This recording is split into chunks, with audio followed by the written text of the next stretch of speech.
이란. 오랜 역사와 세계를 불안하게 만드는 야망을 품은 나라. 이곳은 아래사막 그리고 갱도 속에서 수십 년간 건설되어 온 것은 워싱턴과 텔아비브가 가장 두려워하는 핵무기입니다. 그런데 왜 하필 이란이고 왜 지금 또다시 로켓 공습성 명 그리고 미국이 이란 시설에 공격을 가했다는 헤드라인이 등장하는 걸까요? 이 이야기는 전쟁에 대한 것이 아닙니다. 누구도 건드릴 수 없는 존재가 되고 싶어하는 한 국가가 그를 위해 핵 방패를 필요로 하는 이야기입니다. 핵클럽 버튼을 쥔 엘리트. 공식적으로 핵무기를 보유한 나라는 단 9개국뿐입니다. 미국, 러시아, 중국, 영국, 프랑스, 인도, 파키스탄, 이스라엘 그리고 북한입니다. 이 9나라는 대량 살상 무기 그 이상의 것 즉 위상을 가지고 있습니다. 폭탄을 가진 나라는 아무도 건드리지 못합니다. 아무도 감히 침략하지 못합니다. 취약한 정권에게 핵무기고는 공격을 위한 것이 아니라 생존을 위한 것입니다. 북한 생존 매뉴얼. 식량은 부족하고 인터넷은 거의 단절되었으며 전기마저 시간제로 들어오는 나라. 하지만 미사일이 있기에 아무도 감히 폭격하지 못한다. 2006년 북한은 첫 핵실험을 감행했고 그 이후로 어떠한 개입도 없었다. 미국, 일본, 한국은 아무리 항의해도 소용없다. 그들은 감히 건드리지 못한다. 이란은 이 사실을 아주 잘 이해하고 있다. 이란, 제재 속의 야망. 이란은 단순한 이슬람 공화국이 아니라 수천 년 역사를 가진 경제적 야망과 지역적 영향력을 지닌 강국이다. 사우디아라비아, 이스라엘, 튀르키예는 모두 긴장하고 있다. 다른 나라들과 달리 이란은 이라크, 쿠웨이트, 아랍에미리트에 있는 미군 기지들에 둘러싸여 있다. 테헤란에게 핵무기는 공격 도구가 아니라 북한처럼 두려움을 주며 외세 간섭 문제를 영원히 종식시키는 방법이다. 하지만 테헤란은 늘 우리의 프로그램은 평화적이다 라고 주장한다. 샤와 서방, 그 시작은 어떠했나? 이란의 핵 프로그램은 이란이 미국의 동맹국이던 1950 연대샤 시대에 미국의 지원을 받으며 시작되었습니다. 평화를 위한 원자력 프로그램의 일환으로 미국은 테헤란에 첫 원자로를 공급했습니다. 1970년대 후반까지 이란은 장비를 구매하고 과학자들을 훈련시키며 센터를 건설했으며 최대 20개의 원자로가 계획되었습니다. 목표는 방어적 잠재력을 부수적으로 갖춘 민간 에너지 개발이었습니다. 아무도 반대하지 않았습니다. 1979년 혁명과 정지 레버. 이슬람 혁명으로 아야톨라 호메이니가 집권하자 서방은 협정을 파기했다. 과학자들 이탈물자 공급 중단으로 이란은 고립됐다. 새 지도부는 처음엔 원자력마저 불경한 것이라 불렀다. 프로그램은 중단되었으나 오래가지 않았다. 80년대 후반 이라크 전쟁 이후 테헤란은 기술 없이는 취약함을 깨달았고 비밀의 시대가 시작되었다. 산속의 원심 물리기. 90년대의 은밀한 경쟁. 1990년대 이란은 비밀리에 핵 프로그램을 재건했습니다. 나탄즈에는 원심 분리기 강화, 벙커 위장 시설 등을 갖춘 지하 농축 공장이 건설되었습니다. 아르다칸에는 옐로 케이크 생산 공장이 있었습니다. 이란은 국제 원자력 기구 IAEA에 이 사실을 통보하지 않았습니다.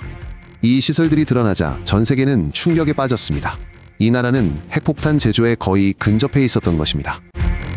나탄즈 최우선 목표. 나탄즈의 지하단지는 핵 이란의 상징이 되었습니다. 미국과 이스라엘은 제재를 가하고 사보타주를 감행했습니다. 2010년 스톡스넷 바이러스가 이 시설에 침투하여 수백 대의 원심 분리기를 무력화시켰고 폭 발견하나제 등 모든 일의 배후에는 정보기관이 있었습니다. 하지만 이란은 멈추지 않았습니다. 오히려 매번의 공격은 이란이 핵폭탄을 갖게 된다면 아무도 감히 건드리지 못할 것이라는 믿음을 더욱 굳건히 했을 뿐입니다. 2015년 합의, 그리고 트럼프 이후의 붕괴. 2015년에 역사적인 합의가 체결되었습니다. 이란은 핵 프로그램의 일부를 동결했고 국제 원자력 기구 IAEA가 접근권을 얻었으며 제재가 해제되었습니다. 이는 정상적인 길처럼 보였습니다. 하지만 2018년 도널드 트럼프가 일방적으로 탈퇴했습니다. 제재가 다시 부과되었고 경제는 침체되었으며 신뢰는 사라졌습니다. 이란은 원심 분리기를 재가동했고 이를 숨기지 않았습니다. 2020년 파흐리자데의 암살. 2020년 11월 27일 프로그램의 최고 과학자이자 설계자인 모센 파흐리자데가 살해되었다. 정보에 따르면 이스라엘이 이 작전을 수행했다. 현장 요원 없이 원격 조종 저격 시스템이 작동했다. 메시지는 명확했다. 우리는 당신이 누구인지 알고 있으며 당신에게 닿을 수 있다. 속도를 늦추기는커녕 정반대의 결과가 나타났다. 파흐리자데는 순교자가 되었고 프로그램은 신성한 의무가 되었다.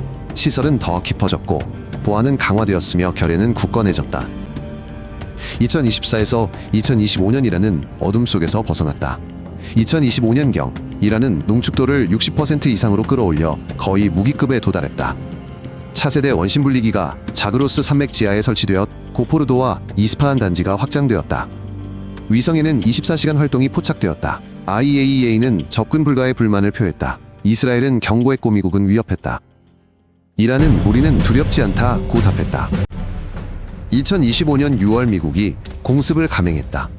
뉴욕타임스와 알자지라에 따르면 2025년 6월 15일 미국은 저피탐 드론을 이용해 이란 시설들의 일련의 공습을 단행했다. 공격 목표에는 포르도 내 의심 시설 이스파한의 지하 경납고와 아르다칸 인근의 화물 수송대가 포함됐다. 이란은 피해를 인정하면서도 미국과 이스라엘 양측을 비난했다. 이에 테헤란은 방공망을 활성화하고 미사일을 경계태세에 돌입시켰다. 이는 단순한 충돌을 넘어 해당 국가의 핵 기반 시설에 대한 최초의 공개 공격이었다. 이란의 대응 그리고 전쟁의 위험. 핵시설 타격 하루 만에 첫 로켓이 이스라엘 상공에 나타났습니다. 로켓들은 이란에서 직접 발사된 것이 아니라 동맹국들을 통해서였습니다. 레바논의 헤즈볼라 시리아와 이라크의 시아파 단체들이었습니다. 공격은 파상적으로 이루어졌습니다. 처음에는 배회 드론 그 다음에는 집중포화였습니다.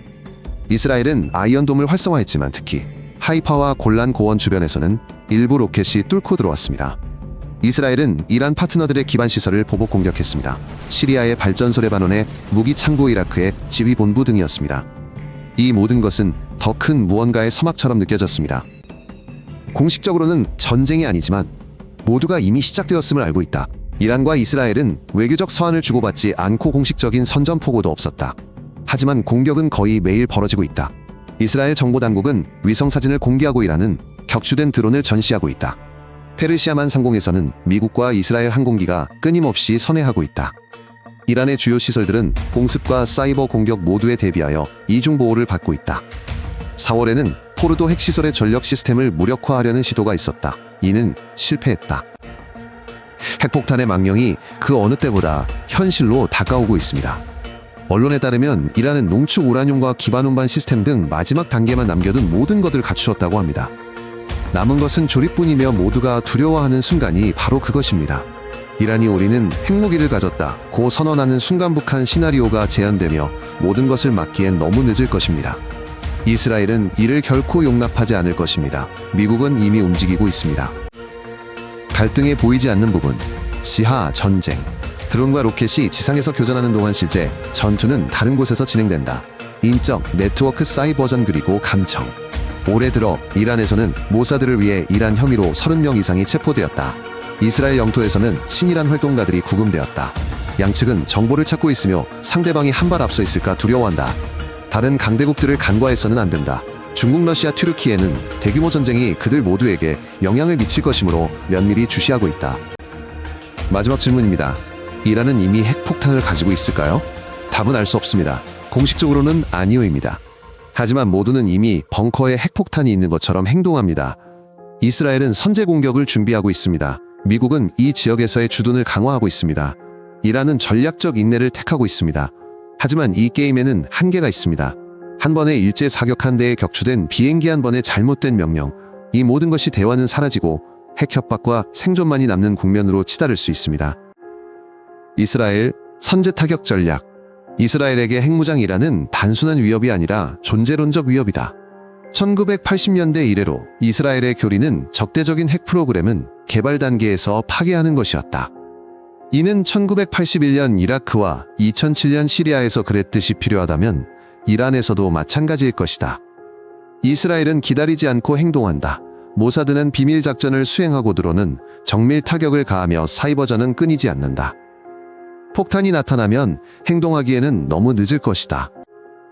중국은 표면적으로 평화적 해결을 주장하지만 실제로는 이란이 제재를 우회하여 부품을 구하고 석유를 판매하는 것을 돕는다. 베이징은 핵분쟁을 원치 않으면서도 약화된 이란은 바라지 않는다. 터키 또한 미묘한 줄타기를 하고 있다. 나토 회원국임에도 반서방적 수사를 구사하며 이란에 대한 공격은 비난하지만 영내 미군 기지 사용은 막지 않는다. 이 갈등 속에서는 어느 누구도 중립일 수 없으며 모두가 마쿠에서 각자의 이해관계를 걸고 있다. 이란인들의 목소리에는 두려움자 부심증오가 담겨 있습니다.